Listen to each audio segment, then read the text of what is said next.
Okay, I'm Marina and I interviewed Sylvia McAdam. I grew up on different parts of my people's lands. Yeah. And what's your profession right now, I guess? I am the special events coordinator at the University of Saskatchewan, Okay. but I am a lawyer. And a lawyer, well, I didn't know that. Yes. And okay, so just gonna begin with the environment and like how big a part do you think like nature played in your childhood? Everything. Everything? Everything. I used to go trapping with my dad. I used to go hunting with him. I went and picked medicines with my grandparents. I picked medicines with my mom. Every aspect of my life growing up, I grew to love about the land.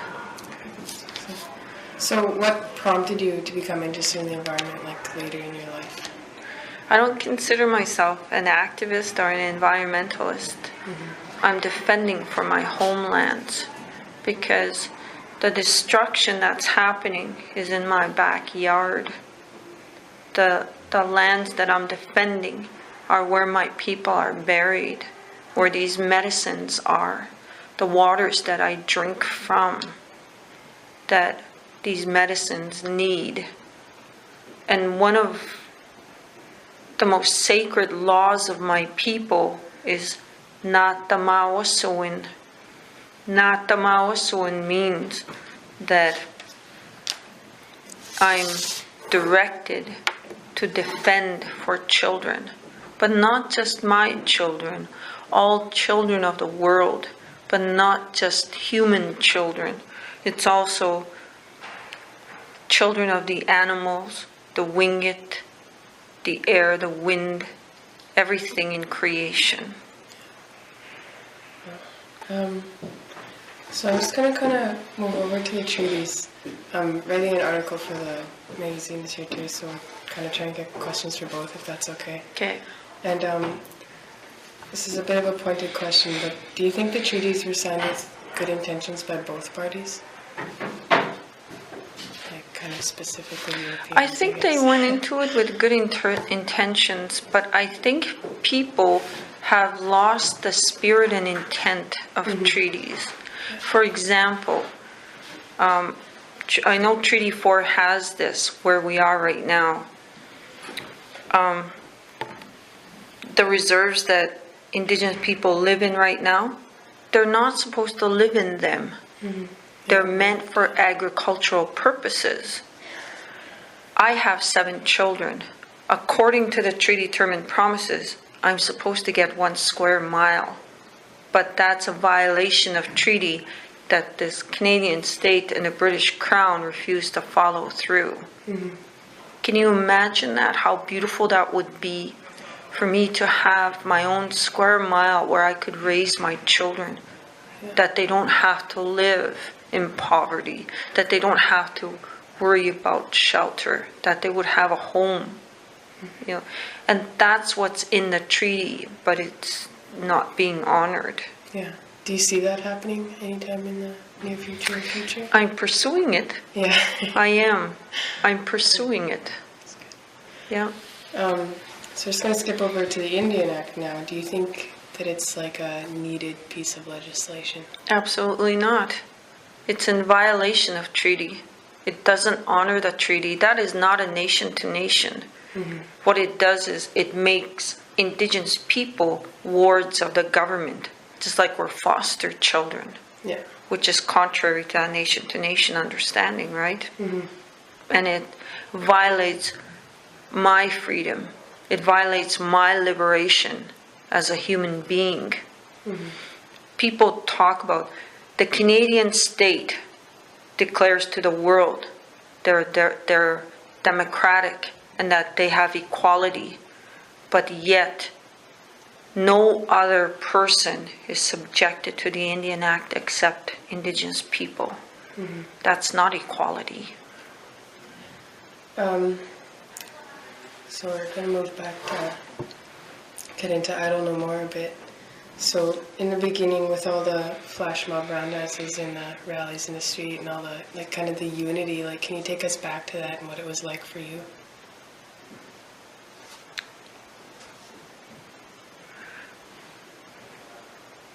I don't know more began when the Europeans first came to our lands. So I'm reaching back 500 years of conflict between these two nations. So I don't know more has been called many different things over the generations. But for this decade, for this couple of years, it's Idle No More. But when you look back through the years, especially when we gained freedom after 1958, when the pass and permit system was removed, and we were allowed to hire lawyers, it's then that the resistance actually blew up again. Mm-hmm. So Idle No More is not new. It is not a new thing. Mm-hmm. What happened is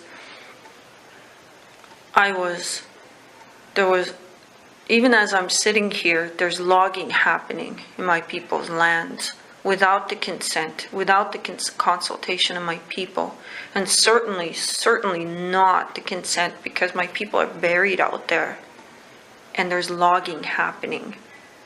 Resources are being extracted at an astounding rate, and my people get no benefit from it. We continue to live in a state of poverty. When I began to understand that the poverty of my people was not our doing, I had to stand back and I looked at my people differently, because before I was so ashamed. I'm like, I seen all these drunks stumbling around on the street and my people living in such extraordinarily awful conditions. Now I look at my people differently. I look at them with like compassion and love because of Idle No More. I'm forever changed by Idle No More. So I guess this part of the movement then, where it stands now, has it come to a point that, like, where you envisioned it would be now? Much more. All I wanted to do was reach people. My biggest hope was to reach people on Treaty 6. Okay. But for some reason, Idle No More resonated with all people. With all people. I never thought that I'm going to be walking with white people and black people in a rally, and we're saying to the government, you can't do this. You can't hurt the land and not expect, for it to have any effect. Mm-hmm. Now, for example, there's a group of white people that walked from Winnipeg, and they're walking through Saskatoon as we speak, and they're making their way to Edmonton in support of Indigenous people. That's awesome. 500 kilometers they're walking. Like, how amazing is that? Okay. That's what inspires me to keep moving, forward. Yeah. It's like that. Yeah, absolutely. For sure. All right, so how do you teach young people about, what you stand for? Like, how do you engage this generation? I'll tell you something. In law, and this is what motivated me at the beginning, because I understand law, right? Mm-hmm. The European law, because my people have laws as well. We have our own laws. When I was going through what I was going through, I knew there was something called acquiescence. Acquiescence in the Canadian law means if you are silent, then your silence is considered consent. Mm-hmm. And when Bill C-45 was being introduced, I knew that if we were silent, then our silence would be considered consent. And I refused to be silent. Even to this day, I refuse to be silent. And I tell young people, find your voice. Whatever you do, do not be silent. Don't be silent. Find your voice in song, find your voice in poetry, find your voice in a drum, in music, anything. But don't be silent. I'll give you 2 examples. There was these young people in Calgary. They were talking about racism. And I just love the creativity of young people. That's one of the reasons why I'm here. I'll travel anywhere. And what they did in Calgary was they made this miniature casket. And they had this big ceremony. And they had young people write letters to racism. And they were saying, racism, I will not accept you in my life anymore. You're dead to me. And they would take that letter and they went and put it in the casket. And they closed that casket and they had a big ceremony. Like they walked into this mall and they went and buried it, you know. Oh, wow. See, that's the creativity of young people. Yeah. No, that's their creativity. And then there was this other time, that's the non-native kids. Mm-hmm. And there was this other time, I remember I was doing a teach-in in Calgary again. And this young man, really tall, like he was so tall, he comes up to me and he's like, in a quiet voice, he's like, Sylvia. And I'm like, I look at him and it's like, he's a tall young man. And he's like, I don't have a political voice, he tells me. I don't know how to talk to people, he says, but I have a song. He had a song. And here's me, like, that's when I realized how I underestimate young people, right? So I'm like, oh, you go write your song. Yeah, you go write your song. And he's like, okay. He's like, I'll write my song. And by this time, we were getting inboxes, like people with a guitar, you know, bing, bing, you know, lovely songs, right? Yeah. About 3 weeks later, this young man inboxes me and he says, Sylvia, I finished my song.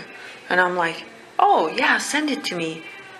And he sent it to me. I was so blown away. I sent it to all my friends. I cried, I bawled, wow. Posted it all over. Amazing, amazing young man. Holy smokes. We got to show her that song. It's amazing. He went on he won awards. Really? Wow. Yeah, he won awards. I think it was like a year later, he was on the Aboriginal Achievement Awards. And here he is dancing on stage with this beautiful young lady. And I'm looking at him like, and here he's telling me he was shy a year ago. Not anymore.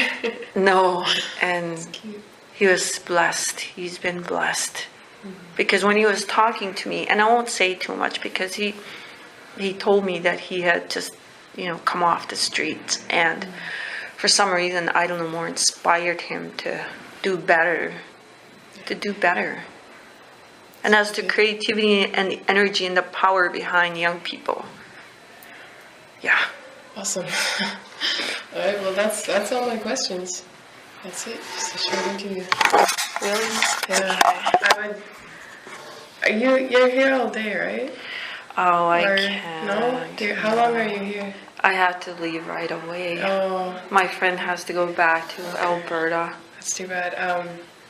I really got a chance to talk to you, actually. I was really scared. Thank you.